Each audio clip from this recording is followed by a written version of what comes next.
최영은 왠지 섭섭했다. 한 수 배우려는 사람이 자신이 아니라 신진사대부라니. 멀어져가는 이성계의 뒷모습을 보며 최영은 혼잣말을 뱉었다. 아들 같은 사람이라 생각했었는데 나 혼자만의 생각인가. 이성계는 이색을 찾아가 절부터 올렸다. 이색이 깜짝 놀라 급한 대로 맞자라 했다. 이거 왜 이러십니까? 천하의 이성계 장군께서 저 같은 선비 나부랭이에게 절을 하다니요. 가르침을 주실 스승이시니 당연히 절을 해야지요. 이색은 고려의 향시와 원나라 과거 모두에 합격하였고 불교 억제, 국방, 교육 등 시정개혁에 관련된 여러가지 건의문을 올렸던 천재였다. 성리학을 고려의 속에 확산시켰으며 특히 정몽주, 정도전, 이숭인, 권근 등 고려 말 대표적 성리학자들의 스승이었다. 이성계는 이렇게 신진사대부를 가까이 하여 자신의 부족한 정치적 위치를 보완하고 곤문세가들을 견제하려 했다. 이것은 제가 밥 먹다 시상이 떠올라 급히 한 구절 써본 것입니다. 장군의 활약을 쓴 시인데 선물로 드리겠습니다. 하지만 마음에 드실지 모르겠군요. 실은 어제 밤새도록 쓴 시였다. 어떻게 이렇게 간략하면서도 많은 뜻을 담을 수 있단 말입니까? 정몽주를 가르친 천재라고 들었는데 그 말이 틀림이 없습니다. 헤이, 천재는 무슨 청출어람이라고 하지요. 몽주와 도전이에 비한다면 저는 아무것도 아닙니다. 정몽주는 익히 잘 알고 있습니다만 그 도전이란 사람은 누구입니까? 정도전도 결코 몽주에 뒤지지 않는 대단한 천재입니다. 몽주가 모든 것을 살피는 세밀함이 있다면 도전이는 옳다고 생각하는 것을 강하게 밀어붙이는 추진력이 있습니다. 두 사람을 가까이 하신다면, 아니 두 사람 중 한 사람만 곁에 두셔도 장군께서는 뜻한 바를 이루실 것입니다. 호는 삼봉으로 고향은 경상도 봉화군 혹은 양광도 단양군 두 가지 설이 있는데 백스토리 이 인간이 지 맘대로 봉화군 출생으로 정하고 사투리를 쓰다가 요즘 댓글에서 적지 않은 비판을 받기도 했지요. 팩, 그 인간 하는 게 뭐 그렇지요. 헌데 정도전이라는 사람은 어디로 가면 만날 수 있습니까?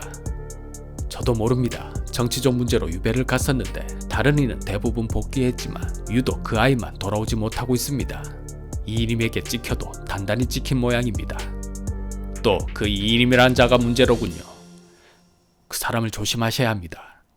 도전이와 몽주가 힘을 합해 싸워도 감당하기 힘들 만큼 그 자는 술수에 능통한 자입니다.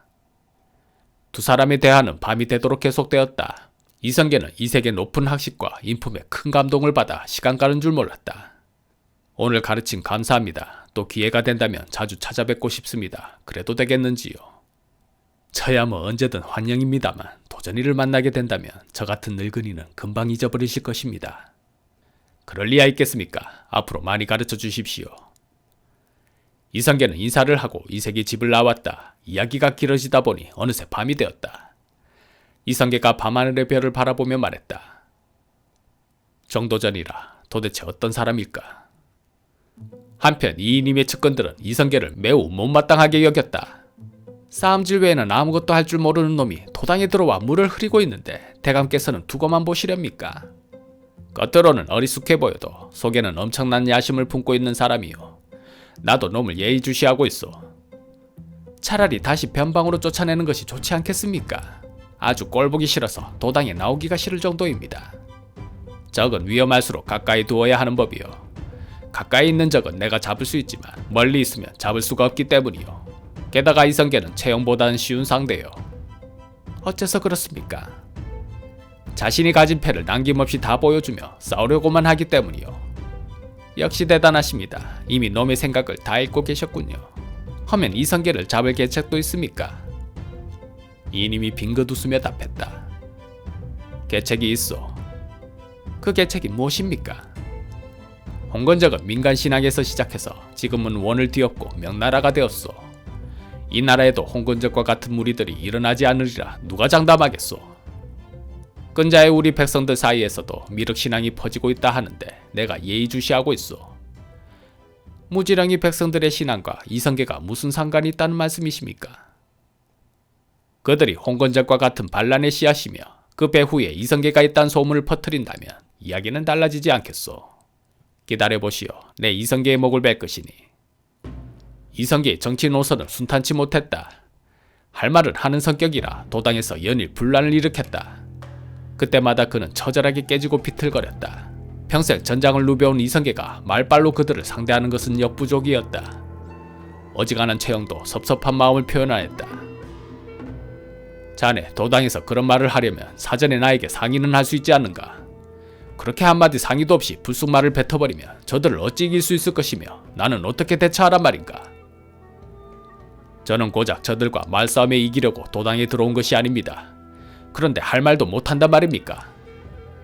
정치란 그런 것이 아닐세. 내가 가진 패를 숨겨가며 상대의 심리를 이용할 줄 알아야 하는 것이네.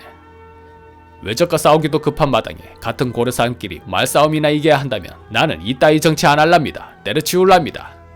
때려치운다면 어찌하겠다는 것이냐? 그냥 제가 살았던 동분면으로 갈랍니다.